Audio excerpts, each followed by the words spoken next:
mais qu'est-ce que je peux faire? Je ne sais pas quoi faire. Ce matin, j'ai une cliente qui se débat avec ça. Elle est dans cette réaction de paralysie, mais je connais bien cette réaction et je voulais vous en parler parce que c'est cette réaction de survie, de paralysie, de tétanie émotionnelle qui m'a en fait poussée à créer la libération quantique. Je connais bien, je l'ai pratiqué pendant des années, cet état de paralysie émotionnelle qui te fige et qui t'empêche de passer à l'action. Mais littéralement qui t'empêche pour des trucs mais tout simples, genre sortir, se promener, genre ah bah maintenant il est temps de prendre une douche et de faire ci ou ça.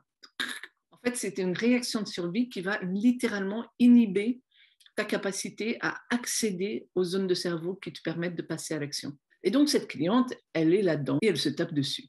Elle reconnaît qu'elle a fait beaucoup de progrès.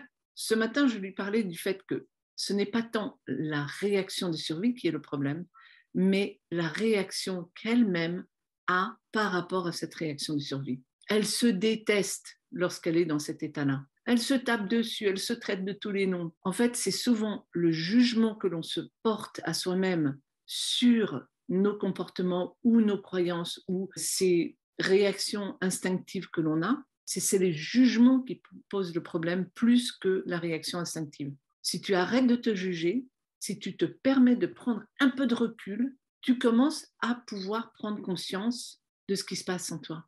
Ah, ok, là, je suis en train de paralyser.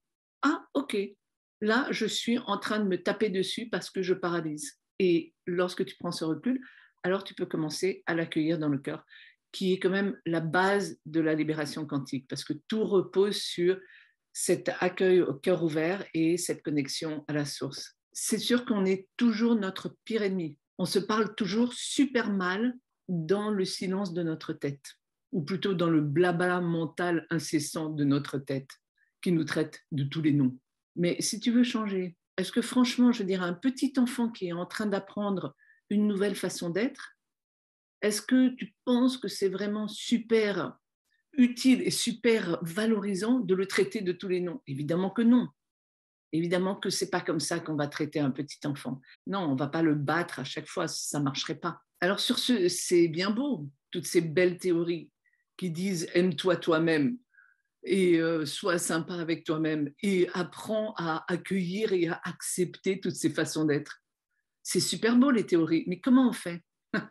C'est ça la question. Et c'est là où la libération quantique peut être d'une énorme utilité et surtout amener beaucoup de joie parce que c'est tellement rapide et c'est tellement profond pour aller se libérer des choses qui nous enquiquinent, qui nous tirent vers le bas et qui nous répètent incessamment qu'on est nul et qu'on n'arrivera jamais à rien.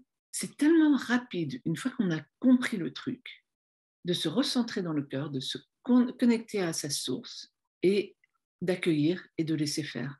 Et c'est tellement efficace que franchement, ce serait tellement dommage de ne pas en profiter.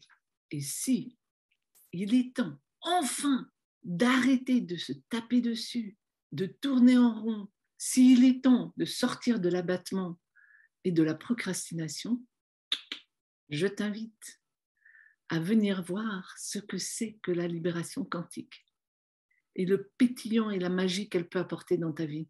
Toutes les informations sont ci-dessous et c'est avec grand plaisir que je te verrai à notre prochaine formation qui commence très bientôt.